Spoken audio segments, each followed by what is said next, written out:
오늘은 뒤를 보면서 앞으로 걸어갈 순 없잖아요 라는 제목을 가지고 함께 말씀 나누기를 원합니다. 여러분 혹시 뒤로 걸어가 보셨나요? 네. 감사해요. 혹시 없을까봐 되게 조마조마하면서 이 문장을 썼는데, 여러분 뒤로 걸어가는 게 조금 어색하고 쉽진 않지만 평소에 사용하지 않는 근육들을 사용하기 때문에 건강에 매우 좋다라고 합니다. 그래서 매 순간 뒤를 돌아보면서 갈 수는 없는 거예요. 여러분 우리가 뒤를 돌아보면서 갈 때 참 쉽지 않습니다. 왜냐하면 끊임없이 앞에 무엇이 있는지를 이렇게 바라보면서 또 먼저 이해하면서 그렇게 운동을 하듯 수고해야 하기 때문입니다. 그래서 대부분의 사람들은 걸어갈 때 뒤를 돌아본 채 걷지 않습니다. 예전에 세상에 이런 일이 이런 프로그램이었던 것 같아요. 하루 종일 뒤로 걸어 다니시는 할아버지를 봤습니다. 굉장히 건강해 보이시긴 했지만 고개가 이렇게 돌아가 계시더라고요. 그러니까 온전히 뒤를 보면서 우리는 걸어갈 수는 없는 거예요. 여러분 오늘 말씀을 통하여서 우리의 삶에 아직도 붙잡고 있는 후회되는 순간들을 대면하기를 원합니다. 무슨 얘기냐 하면, 여러분 우리가 앞을 보면서 살아가야 되는 하나님의 사람들인데 끊임없이 후회하는 것들에 붙잡혀 살아가진 않나, 후회하고 있는 것들이 너무 많아서 그 후회 속에 숨겨져 있진 않나 이렇게 생각이 됩니다. 저도 과거에 말랐던 사진을 꼭 가지고 다닙니다. 그래서 자랑하듯이 보여줘요. 제가 이런 사람이었어요. 언제 그랬냐 하면 한 10년 전에 계속 후회가 되는 거예요. 나도 저랬을 때가 있었는데 그런데 지금은 만족하지 못한다. 내가 저때 이런 선택을 했다면 나는 지금 조금 더 다른 삶을 살고 있진 않을까라는 후회됨이 우리 가운데 있는 것이죠. 여러분 우리 중에 끊임없이 후회로 삶의 모든 시간에 살아가고 있는 분이 있다면 오늘 말씀을 통하여서 앞을 바라보는 삶을 경험하기를 축복합니다. 그리고 앞을 바라보며 하나님과 함께 동행하는 인생이 되기를 소망합니다. 오늘 본문 13절에서 14절을 보면 이렇게 기록하고 있습니다. 바로 그날 그들 중 두 사람이 예루살렘에서 60 스타디온 남짓 떨어져 있는 엠마오라는 마을로 가는 중이었습니다. 그들은 일어난 이 모든 일에 대해서 서로 이야기하고 있었습니다 하며 오늘 본문이 시작이 됩니다. 예수님의 부활의 소식을 듣고 믿지 못하였던 두 제자가 여러 가지 토론을 하며 엠마오로 가기 시작했던 거예요. 여러분 엠마오라는 마을은요 예루살렘에서 11km밖에 떨어지지 않은 곳에 있었습니다. 엠마오 마을의 정확한 위치가 알려져 있지는 않습니다. 그러나 엠마오라는 이름의 뜻을 우리가 좀 살펴보면요 따뜻한 샘물이라는 이름의 뜻이 있습니다. 제자들은 예수님의 죽음 앞에서 자신들이 생각하기에 가장 가까우면서도 가장 안전한 물이 있는 곳을 선택하여 걸음을 빨리 돌렸던 것이죠. 예수님의 죽으심으로 인하여서 그들에게 닥쳐올 핍박과 고난에 노출될까 봐 두려워 도망하였던 것입니다. 이렇게 예수님의 제자들은요 예수님과 동행하지 않고 끊임없이 예수님 곁에서 떨어지는 길들을 선택합니다. 그 하나도 예수님을 따라가는 사람이 없었던 거예요. 여러분 그렇게 들은 척 만척 예수님의 부활 소식을 무시하고 그들이 엠마오로 향하여 열심히 걸어간 까닭은 무엇일까요? 그들의 삶에 무엇이 가장 큰 이슈였으며 그들이 그렇게 생각할 수밖에 없었던 이유가 무엇인지, 그리고 그들이 다시 예수님을 바라볼 수 있었던 이유는 무엇인지 한번 보기를 원합니다. 첫 번째 우리가 깨닫기를 원하는 것은 과거의 실수에 눈이 가리워지면 지금 나와 함께 하시는 예수님을 볼 수 없다라는 거예요. 여러분 과거의 실수에 우리의 감정과 우리의 마음과 우리의 눈이 묶여 있으면 현재 함께하고 계시는 예수님을 볼 수 없는 거예요. 15절에서 16절의 말씀을 보면 이렇게 기록합니다. 함께 읽습니다. 15절과 16절 말씀입니다. 그들이 이야기하며 토론하고 있는데 예수께서 가까이 가서 그들과 함께 걸어가셨습니다. 그러나 그들은 눈이 가려져 예수님을 바라보지 못했습니다. 여러분 예수님의 부활 소식을 듣고 걸어가면서 그들이 토론하기 시작했어요. 여러분 토론이라는 게 무엇이냐 하면 옳고 그름을 판단하기 위해서 끊임없이 이야기하는 것을 토론이라고 이야기합니다. 무엇에 대한 토론이었을까요? 다름 아닌 예수님의 십자가의 죽으심에 대한 토론이었어요. 그들에게 가장 중요한 토론의 대상이 예수님이었다라는 거예요. 그런데 지금 예수님이 누구와 함께하고 있어요? 그들과 함께하고 계심에도 그들은 예수님의 옆에 있다라는 사실을 전혀 알지 못하게 됩니다. 예수님의 부활 소식보다 그들의 마음을 사로잡은 것이 있는데 바로 예수님의 십자가의 죽음이었기 때문이에요. 그러니까 부활과 죽음의 토론 중에 그들의 감정과 그들의 생각이 머물러 있었던 것은 예수님의 죽음에 대한 소식이었어요. 17절을 보게 되면 이렇게 기록합니다. 그분께서 그들에게 물으셨습니다. 당신들이 걸어가면서 서로 주고받는 이 말이 무슨 이야기요? 그들은 슬픈 기색으로 가던 길을 멈추어 섰습니다라고 기록해요. 여러분, 만약에 예수님의 부활을 믿는 사람들이었다면 슬픈 기색이 아니라 기쁨으로라고 이야기해야 되겠지요. 그런데 그들은 슬픈 기색으로 가던 길을 멈춰 섰습니다. 부활하신 예수님이 옆에 있음에도 불구하고 예수님을 전혀 알아보지 못했고 예수님의 십자가 사건에 대한 이야기를 들어보지 못했냐는 반문으로 대화를 시작하게 됩니다. 예수님이 가까이에서 만났던 제자들이 예수님을 보고도 예수님을 알아보지 못했던 이유가 바로 이 슬픔의 감정 때문이에요. 여러분, 제자들은 예수님의 십자가의 사건이 매우 충격적이었어요. 실제로 예수님의 12제자 중에 십자가의 사건 앞에서 그 제자의 자리를 지켰던 사람들은 단 한 명도 없었습니다. 십자가의 사건 이후에 예수님의 죽음을 확인한 제자들은 오늘 본문에서 같이 엠마오로 도망가기 시작하고 예루살렘을 떠나서 하나둘씩 자신의 몸을 피하기 시작했습니다. 예수님은 제자들에게 십자가에 죽으신 것과 부활하실 것을 공생의 기간 동안 예언하셨어요. 여러 번 이야기하셨습니다. 마태복음 16장 21절, 17장 23절 그리고 20장 19절에 예수님의 제자들에게 예수 그리스도가 감당하실 십자가를 언급하면서 3일 만에 부활하실 것을 말씀해 주셨어요. 그런데 제자들은 그 말씀을 듣지도 믿지도 않았습니다. 여기서 그들의 신앙과 우리의 신앙의 공통점 하나가 발견됩니다. 그것은 다름 아닌 말씀을 믿는 것보다 감정을 믿는 모습이 있다는 거예요. 저는 여러분에게 선포합니다. 저는 CH 플러스 공동체가 말씀을 믿는 공동체 되기를 소망합니다. 그럼 말씀보다 감정을 믿게 되면 어떻게 될까요? 오늘날 많은 사람들은 자신의 감정에 매우 집중합니다. 그래서 내가 지금 느끼고 있는 감정에 불편함이 있을 때 그것을 표현하고 그것에 모든 신경을 쓰게 됩니다. 그래서 우리는 우리의 감정에 대한 이야기를 나눌 때 비로소 무엇인가 해결되는 것처럼 느끼는 마음을 갖게 돼요. 위안을 받게 되는 것이죠. 여러분, 감정이라는 것은 어떠한 사건을 통하여서 우리 가운데 들어오게 되는 이미지의 반응이에요. 그리고 이런 감정은 실제로 일어나는 상황보다 더 많은 생각을 하게 만듭니다. 상황은 그렇게 심각하지 않은데 감정이 올라오니까 그 상황을 받아들이는 나의 입장이 매우 심각해지는 거예요.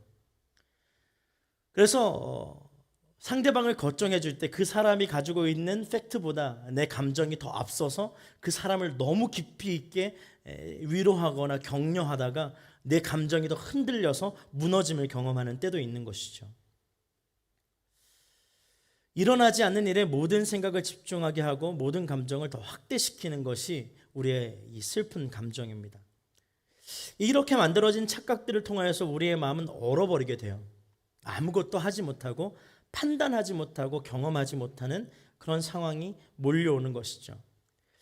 감정이 잘못되었다는 것은 아닙니다. 하지만 감정을 통하여서 과거의 시간에 묶여 지나온 인생만 생각한다면 오늘 나와 함께 하시는 예수님을 바라볼 수 없게 되는 것입니다. 제자들은 예수님의 십자가의 사건을 끊임없이 회상합니다. 그럼 왜 예수님의 부활 사건 앞에서 십자가 사건에 더 집중하며 생각을 이어갈까요? 바로 그들이 저지른 죄 때문이죠. 여러분, 예수님의 제자들은 예수님을 모른다 하면서 모두 십자가 앞에서 등을 돌렸어요. 그러니까 제자들의 신앙도 거기에 머물러 있는 것이죠. 여러분, 우리의 신앙이 머물러 있는 것을 보면 우리가 하나님을 배신하고 배반하였던 그곳에 머물러 있습니다. 그래서 예수님이요, 이 엠마오를 향하는 제자들을 만나실 때도 그렇고 베드로를 만나러 가실 때도 그렇고 예수님이 그 부인하였던 그 모든 장면들을 다시 대면하게 하시고 회복시키셔서 어떻게 하십니까? 하나님의 사랑을 증거하는 사람으로 변화시키시는 그 과정을 예수님이 행하시는 것이죠.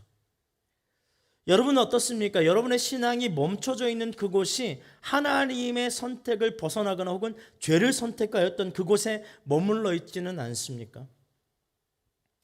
사랑하는 여러분, 우리는 우리의 실수 앞에서 얼음처럼 굳어버린 신앙을 가지고 있을 것입니다. 누군가는 자신을 참지 못하는 욕망 때문에 자신이 지켜왔던 신앙을 멈춰버리고 깨어버리는 그러한 시간을 보내고 있을 거고, 우리 중 누군가는 자신의 참지 못하는 탐욕의 죄 때문에 믿음이 멈춰버린 채 그 고통에 머물러 있을 것입니다. 작은 실수로 믿음이 넘어짐을 반복하게 되고 또 그것을 경험하다 보면 바로 지금 이 순간 나와 동행하고 계시는 예수님을 보지 못하게 되는 것이 당연한 것이죠. 마치 본문의 엠마오로 가는 예수님의 제자들이 과거의 슬픔의 감정에만 머물러 있고 부활하신 예수님의 소식에는 반응하지 못했던 것처럼, 과거의 실수, 이 모든 것이 묶여 있어서 삶을 살게 되었을 때 우리는 뒤만 바라보는 인생이 되게 되는 것입니다. 여러분, 우리는 우리의 슬픔을 나누는 것을 좋아합니다. 그 좋은 나눔이라고 할 때 대부분 자신의 상처를 아낌없이 나누는 것을 좋은 나눔이라 정의를 내리기도 합니다. 예, 맞습니다. 우리의 과거를 돌아보는 것 중요합니다. 우리의 슬픔을 나누는 것도 중요합니다. 하지만 우리는 뒤만 돌아보며 살아갈 수는 없는 존재예요. 앞에 계시는 주님을 바라볼 수 있는 믿음의 결단이 필요한 것입니다. 여러분의 삶을 인도하고 계시는 예수님을 믿는 믿음이 그보다 더 귀하고 중요한 거예요. 그래서 과거에 내 상처에 머물러 있는 그 신앙을 가지고 발버둥치고 있는 하나님의 사람들이 있다면 지금 앞에 함께하고 계시는 예수님의 손을 붙잡을 수 있는 믿음의 결단이 있어야 합니다. 그리고 한 걸음 더 주님 앞에 나아가기로 결심하고 나의 상처에 집중하는 것이 아니라 주님의 손에 집중하고 주님의 함께 하심에 집중할 수 있어야 하는 것입니다. 두 번째, 우리가 깨닫기를 원하는 것은 과거에 매여 있는 삶은 현재로 돌이키는 방법은 말씀밖에 없다라는 거예요. 할렐루야. 여러분, 과거에 매여 있는 삶이 현재로 돌이켜 돌아오기 위해서 가장 중요한 건 말씀이에요. 그 말씀을 이해하고 그 말씀의 은혜를 경험하는 것 이외에는 과거에 매여 있는 삶이 현재로 돌아올 수 있는 방법은 없습니다. 슬픔에 빠져 부활하신 예수님을 바라보지 못했던 제자들에게 예수님은 다음과 같이 말씀하십니다. 25절에서 26절의 말씀을 한 목소리로 읽습니다. 함께 읽습니다. 시작. 예수께서 그들에게 말씀하셨습니다. 어리석고 예언자들이 말한 모든 것을 마음에 더디게 믿는 사람들이여, 그리스도께서 마땅히 이런 고난을 겪고서 자기 영광에 들어가야 할 것이 아니냐. 그리고 예수께서는 모세와 모든 예언자들로부터 시작해 성경 전체에서 자기에 관해 언급된 것을 그들에게 자세히 설명해 주셨습니다. 그들이 가려던 엠마오 마을에 다다르자 예수께서는 더 가시려고 했습니다. 아멘. 예수님은 제자들을 향하여 어리석고 예언자들이 말한 모든 것을 마음에 더디게 믿는 사람들이여 라고 꾸짖습니다. 여기서 어리석다라는 표현을 NIV에서 이렇게 표현합니다. How foolish you are. 얼마나 바보스러운 너냐. 여러분, 어리석다라고 하는 것을 우리가 조금 생각해보면 무지함을 얘기합니다. 예수님의 슬픔 속에 빠져있는, 지난 시간에 붙잡혀 있는 제자들을 향하여 바보 같다라고 표현하세요. 바보라는 의미가 무엇일까요? 아무것도 제대로 아는 것이 없는 사람을 일컫는 말입니다. 그리고 이렇게 이어서 말씀하십니다. 예언자들의 말한 모든 것을 마음에 더디게 믿는 사람들이여 라고 말씀해 주신 거예요. 여러분, 말씀을 믿어야 예수님의 함께 하심을 경험할 수 있어요. 여러분, 성령에 충만한 사람은 말씀을 믿습니다. 성령에 충만한 은혜로 살기로 결단한 사람은 말씀을 믿어요. 그런데 대부분이 말씀에 믿는 사람은 과거의 슬픔과 어려움을 이겨내며 승리할 수 있는 능력이 말씀으로부터 온다는 것을 깨닫게 됩니다. 그런데 많은 청년들이 감정에 묶여있는 삶을 살게 됩니다. 이유는 무엇일까요? 말씀을 믿지 않고 자신의 감정에 더 충실한 거예요. 슬픔이 찾아오면 슬픔을 묵상하는 거예요. 어려움이 찾아오면 어려움을 묵상하는 거예요. 하나님은 우리에게 말씀하시는 분이십니다. 그 말씀을 믿을 수 있는 하나님의 사람들이 되어야 됩니다. 예수님은 실제로 공생의 기간 자신의 고난과 죽음의 부활이 구약 예언의 성취로 이루어질 것이라는 점을 여러 번 말씀하셨어요. 그러나 이 말씀은 제자들이 전할 때 제자들은 이 말씀에 집중하지 않았습니다.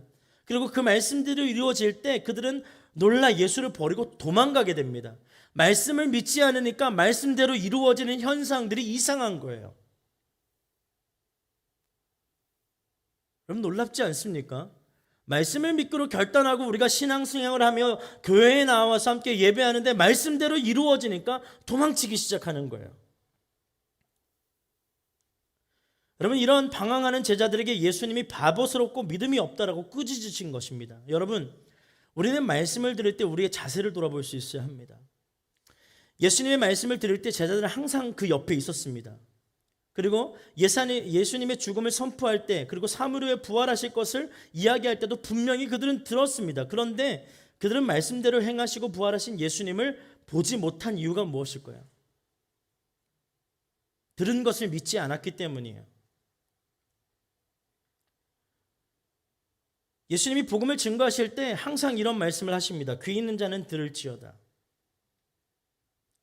여러분, 귀가 있으면 들어야 돼요. 할렐루야. 믿음은 들음에서 납니다. 여러분, 말씀을 들을 때 적대적인 마음을 가지고 들으시는 분들이 있어요. 그 말씀을 저렇게 얘기하면 정말 이 말씀이 맞을까? 우리가 큐티할 때도 그렇죠. 주의 말씀이 임하는데 그걸 자꾸 부정하면서 듣는 분들이 있어요. 할렐루야. 부정하는 사람, 뭐에 집중하는 사람이에요? 감정에 집중하는 사람이에요. 제가 보니까 요새 그런 거 나오더라고요. 제가 인스타를 잘하진 않는데 인스타 보니까 자신의 감정이랑 이렇게 생각들이 이렇게 정리된 한 페이지 이렇게 나오는데 누가 예수님 걸 누가 해서 올렸더라고요. 되게 감동이었어요. 찐 사랑, 무조건 사랑 이런 거 돼 있고, 찐 믿음, 진짜 믿음, 십자가 아프지 않았어. 부활 쉽지 않았어. 부활을 믿는 거 더 쉽지 않을 거야. 이렇게 돼 있더라고요. 너무 놀랐어요. 여러분 어떠세요? 믿음은 들음에서 나는데 여러분의 믿음은 어느 정도 성장하고 있습니까? 여러분, 들음이 믿어지려고 하면 순종해야 돼요. 여러분, 어떻게 말씀 앞에 순종하고 계십니까? 아무것도 모르고 슬픔만 하고 있는 제자들에게 예수님은 그 슬픔에서 빠져나올 수 있도록 다음과 같이 행동하십니다. 27절 말씀입니다. 그리고 예수께서 모세와 모든 예언자들로부터 시작해 성경 전체에서 자기에게 관한 언급한 것을 그들에게 자세히 설명해 주셨습니다. 아멘. 여러분, 예수님은요, 말씀을 듣고 믿지 못하는 제자들을 향하여 꾸짖음으로 끝나지 않았어요. 우리가 본받아야 할 믿음의 모습입니다. 우리는 믿음이 없이 방황하는 사람들을 꾸짖을 수는 있습니다. 막 손가락으로 어떻게 저렇게 할 수 있어? 야, 저거 좀 이상하지 않냐? 그렇게 얘기하시는 분들 계세요. 근데 그것을 끝까지 책임지고 말씀을 전하고 복음을 전하는 사람은 적습니다. 근데 예수님이 그들에게 다시 한 번 더 그 꾸짖으신 이후에 예수님의 십자가의 죽으심과 부활함을 깨닫게 하기 위해서 복음을 증거하세요. 예수님과 함께했던 공생의 3년의 시간을 함께했던 제자들에게 다시 복음을 전하세요. 왜요? 그 복음을 믿어야 하기 때문입니다. 할렐루야. 예수님의 부활이 믿어지지 않으면 그 다음 예수님과 동행은 없기 때문이에요. 옆에 있는 분들에게 선포합시다. 예수님의 부활을 믿을지어다. 그리고 다시 한 번 더 선포할게요. 예수님이 너와 함께 하심을 믿을지어다. 여러분, 제가 허브 수련회 갔을 때 찬양을 하는데 주와 같이 길 가는 것 즐거운 일 아닌가 하는데 한 걸음 한 걸음 주 예수와 함께 하는데 셀럽도 아니고 아침에 그냥 찬양했어요. 갑자기 이제 찬양을 멈추고 제가 이렇게 했어요. 우리 예수님의 손을 잡자고. 이렇게 해보라고. 예수님 손 잡은 거라고 그래갖고 위에 보면서 찬양하죠. 주와 같이 길 너무 재밌었어요. 예수님의 손을 잡으십시오. 과거의 고통 가운데 집중하여 여러분의 감정을 다 쏟아내지 않기를 소망합니다. 어떤 분들 이렇게 얘기하는 분들이 있어요. 내가 아울리시 때 받았던 은혜, 2년 전 수련 때 받았던 은혜, 작년 그럼 오늘은 무슨 은혜를 가지고 살고 계십니까? 지금은 주님이 안 계세요? 2년 전 수련회 때 계셨어요? 지금은 안 계신 거예요? 오늘은 받은 은혜가 없습니까? 여러분, 우리의 과거의 감정에만 집중하면요, 오늘 살아계신 예수님은, 오늘 우리에게 역사하신 예수님은 우리가 경험하지 못하고 지나가게 돼요. 여러분, 지금 이 예배의 시간에 어떤 예수님을 만나고 경험하고 계십니까? 주님은 지금 우리와 함께하고 계시는데 언제까지 과거에 묶여 계시겠습니까? 살아계신 하나님을 만날 수 있기를 소망합니다. 오늘을 살아갈 힘과 능력은 과거에서 나오지 않습니다. 오늘 살아갈 힘과 능력은 오늘 주님과 함께 동행하는 인생, 그 믿음에서 나옵니다. 오늘 살아갈 힘과 능력은 오늘 새롭게 은혜를 주시는 하나님의 말씀에서 시작됨을 기억할 수 있기를 소망합니다. 28절 31절 말씀을 함께 읽겠습니다. 함께 읽습니다. 시작. 그들이 가던 엠마오 마을에 다다르자 예수께서 더 가시려고 했습니다. 그러자 그들이 예수님을 한 삼고 말렸습니다. 저녁이 다 됐으니 여기서 우리와 함께 계시지요. 날이 다 저물었습니다. 그래서 예수께서 그들과 함께 묵으려고 집에 들어가셨습니다. 예수께서 그들과 함께 상에 기대어 앉아 빵을 들고 감사기도를 드린 후 떼어 그들에게 나누어 주셨습니다. 그제야 그들의 눈이 열려 예수를 알아보았습니다. 그러나 곧 예수께서 그들의 눈앞에서 사라지셨습니다. 아멘. 엠마오로 가던 두 제자들은 한참 이야기를 하면서 예수님과 함께 했습니다. 그런데 그때는 알아보지 못했다가 언제 예수님을 알아볼까요? 오늘 말씀을 통해서 우리가 알 수 있는 것은 엠마오 마을에 도착하여 그들과 함께 집으로 들어가셔서 그들과 상에 기대어서 앉아 빵을 들고 감사기도를 하신 후에 떼어 그들에게 나누어 주실 때 제자들이 바로 예수님이신 것을 알게 된 것이죠. 여러분, 예수님과 이 동행을 깨닫게 되는 과정에 중요한 것인데 그것이 바로 삶이에요. 삶. 예수님과 동행하기를 원한다면 예수님과 함께하는 삶을 살기로 작정해야 합니다. 말씀은 예수님을 알아가는 믿음을 가지게 한다면 믿음을 가지고 살아가는 삶은 예수님을 만나게 합니다. 제자들은 예수님과 함께하는 이 3년의 시간 동안 예수님과 함께 살았습니다. 그리고 수많은 식사를 예수님과 함께 했습니다. 그리고 그들의 마음에 가장 깊이에 남아있었던 식사가 있었습니다. 바로 마지막 만찬이죠. 예수님의 십자가 사건 전 마지막 만찬이 바로 제자들과 예수님의 마지막 만남이었어요. 예수님은 우리와 과거에 교제하였던 것에 묶여있지를 않기를 바라십니다. 마지막 만찬과 같은 식탁의 공간에 가장 익숙했던 예수님의 식자의 모습들이 제자들에게 부어지고 예수님을 만나게 되니까 깨닫게 되는 것이죠. 여러분, 혹시 신앙에서 먼저 뭔가 특별한 경험이 있기를 원하시는 분 계십니까? 혹시 내가 조금 더 예수님과 가까워지기 위해서 특별한 것을 해야 한다라고 생각하는 분들이 있습니까? 예수님을 만난 수많은 사람들은요, 어떤 특별한 행동을 해서 예수님을 만나는 것이 아니에요. 예수님과 함께한 많은 사람들은요, 예수님 앞에 믿음으로 나와왔고 예수님 앞에 가장 솔직한 모습으로 나왔다라는 사실을 기억할 수 있기를 축복합니다. 주님을 의식하고 주님과 함께하는 그런 삶을 살아갈 수 있는 믿음의 사람들 될 수 있기를 축복합니다. 31절을 보면요, 이렇게 기록합니다. 그제서야 그들의 눈이 열려 예수를 알아보았습니다. 그리고 곧 예수께서 그들의 눈앞에서 사라지셨습니다. 여기서 눈이 열려라는 원어적 의미를 살펴보면요, 드디어 완전하게 알게 되었다라는 뜻이 내포되어 있습니다. 즉, 말씀을 듣고 삶에서 예수님을 느끼고 경험하고 나니까 이제서야 바보스러웠던 그들이 눈이 떠서 예수님을 완벽하게 알게 된 거예요. 여러분, 예수님을 완벽하게 알게 되기를 소망하십니까? 그렇다면 말씀의 은혜를 사모하십시오. 그리고 삶으로 살아내십시오.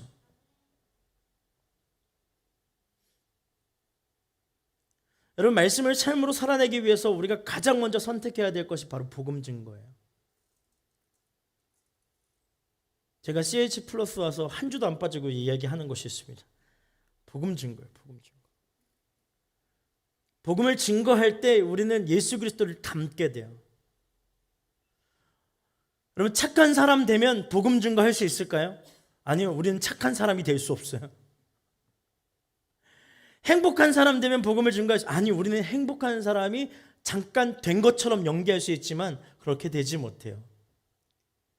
사도 바울이 이야기하죠. 때를 얻든 못 얻든 그리스도의 복음이 증거되게 하여 달라고. 여러분, 그때가 언제입니까? 지금이에요.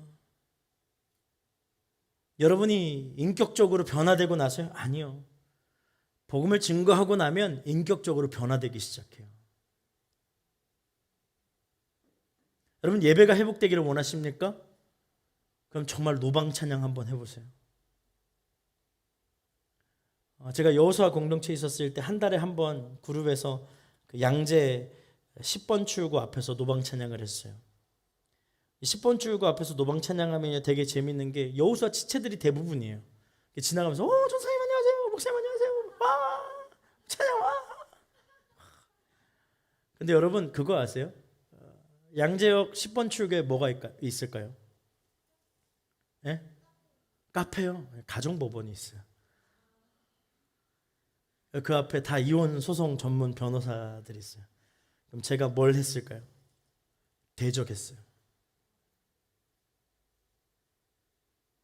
하나님의 가정이 지켜지게 해달라고. 얼마나 많이 울면서 찬양했는지 몰라요. 여러분 예배가 회복되기를 원한다면 반드시 행동이 있어야 합니다. 기도가 회복되기를 원한다면 반드시 기도할 만한 곳에 노출이 돼야 돼요. 사랑하기를 원한다면 복음을 증거하십시오. 그 모든 시간을 주님이 인도하시고 이끌어 주시는 줄 믿습니다. 여러분 그렇게 예수님을 만난 제자들이 다음과 같이 고백을 해요. 32절 말씀을 잠깐 보겠습니다. 그래서 그분이 우리에게 말씀하시고 성경을 풀어주실 때 우리의 마음이 뜨거워지지 않았느냐. 여러분 오늘 본문 15절에서 17절을 조금씩 살펴보면 이런 내용들이 있습니다. 그들이 이야기하며 토론하고 있는데 17절에 보면 슬픈 기색으로, 여러분 토론하고 슬펐는데 예수님이 복음을 증거하시고 그들과 삶을 함께 하실 때 그들이 결국 예수님을 깨닫게 되자 그들 마음 가운데 변화가 일어나는데 어떤 마음이 일어났냐면 마음이 뜨거워지기 시작하는 거예요. 슬픈 기색이 아니라 새롭게 시작하는 하나님이 주시는 부흥의 마음, 하나님께 주시는 새롭게 변화된 마음이 일어나기 시작했다라는 거예요. 완전하게 달라진 제자들을 경험할 수 있게 되는 것입니다. 그렇습니다. 말씀 외에는 우리의 마음을 뜨겁게 변화시킬 수 있는 것은 없습니다. 여러분 예수님을 만난 사람은 슬픔의 사람이 될 수 없습니다. 예수님의 부활과 승리를 믿기 때문입니다. 이렇게 예수님을 다시 경험한 제자들은요 예루살렘에 다시 모였습니다. 그리고 모여서 각자가 예수님을 만난 이야기를 나누는 것을 볼 수 있습니다. 이것이 초대교회의 첫 모습이에요. 예수님을 삶에서 만난 이야기를 서로 나누는 것, 그리고 모이기에 힘쓰는 것. 사랑하는 여러분, 뒤를 돌아보면서 앞을 걸어갈 수는 없어요. 여러분의 과거의 상처에 묶여 있었던 여러분의 삶이 현재를 움직이게 하지는 않습니다. 후회될 수 있어요. 아플 수 있습니다. 근데 그거 아셔야 돼요. 오늘 주님이 여러분과 함께 하세요. 그러니까 주님이 끊임없이 말씀하시는 거예요. 사랑하는 딸아, 사랑하는 아들아, 내가 여기 있다 말씀하시는 거예요. 그리고 주님이 우리를 앞서 일하시고 우리의 삶을 이끌어 주시고 인도하여 주시는 줄 믿습니다. 사랑하는 여러분, 과거의 삶을 묵상하지 마십시오. 오늘 나와 함께 하시는 예수님을 선택하고 한 걸음 한 걸음 나올 수 있는 저와 여러분 되기를 축복합니다. 여러분 혹시 오늘도 감정적이십니까? 오늘도 교회 오면 되게 감정적인 부분들이 올라오십니까? 그럴 수 있어요. 근데 오늘은 조금 다른 차원으로 나아가기를 원합니다. 감정을 조금 내려놓고 지금 나와 함께 하시는 예수님께 집중하는 거예요. 예수님이 십자가에 계시는 분이 아니라 부활하셔서 나와 함께 하시는 분이시잖아요. 물론 십자가의 죽으심이 우리에게 큰 은혜가 됩니다. 하지만 이보다 더 큰 은혜가 부활하신 예수님을 믿는 믿음에서 시작되는 거예요. 우선 기도하며 나아갈 때 하나님, 내 과거의 모든 슬픔을 내려놓고 주님께 집중하오니 주님 인도하여 주옵소서. 주님 역사하여 주옵소서. 주님을 만나게 하여 주옵소서. 주님을 경험하게 하여 주옵소서. 주여 한번 부르짖고 통성으로 기도하며 나아갑니다. 주여. 주님 인도하여 주시고 붙잡아 주셔서 주님을 의지하는 믿음으로 하나님 역사하여 주옵소서. 주여, 우리의 삶이 과거에 묶여있지 않게 하여 주옵소서. 우리의 삶이 과거에 묶여있지 않게 하여 주옵소서. 오늘 우리와 함께하여 주시는 주님, 오늘 우리의 삶을 인도하여 주시는 주님, 오늘 우리의 삶의 모든 것이 되어주신 주님의 이름을 인하여 감사함으로 나아가오니 주의 영이 충만하여지게 하여 주시고 하나님을 바라볼 수 있는 믿음으로 회복시켜 주옵소서. 주님을 바라보기를 소망합니다. 주님의 은혜로 나아가기를 원합니다. 하나님, 과거에 묶여있는 삶이 아니라 현재 말씀하여 주시는 주님, 현재 함께하여 주시는 주님, 현재 지금 나의 삶을 붙잡으시고 인도하여 주시는 주님, 그래서 사랑하는 딸아, 사랑하는 아들아, 내가 너와 함께하노라 말씀하여 주시는 그 주님의 사랑으로 하나님 나아가게 하여 주옵소서. 그 주님의 은혜로 나아가게 하여 주옵소서. 주의 영의 충만함이 흘러가게 하여 주옵소서. 은혜가 흘러가게 하여 주옵소서. 주님만 바라보게 하여 주옵소서. 주님 한 분만으로 만족하는 인생이 되게 하여 주옵소서. 성령의 능력으로 행하게 하여 주시고 성령의 인으로 행하게 하여 주시고 하나님의 말씀으로 하나님 담대하게 나아가는 시간들이 될 수 있도록 주님께서 붙잡아 주시고 인도하여 주옵소서. 오 하나님, 우리의 과거의 삶을 주님 앞에 내려놓습니다.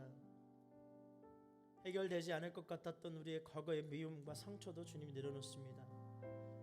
하나님, 내려놓을 수 있는 유일한 이유가 지금 나와 함께하고 계시는 예수님이 내 삶을 붙잡으시고 인도하여 주시기 때문입니다. 하나님, 그 믿음이 회복되게 하여 주옵소서.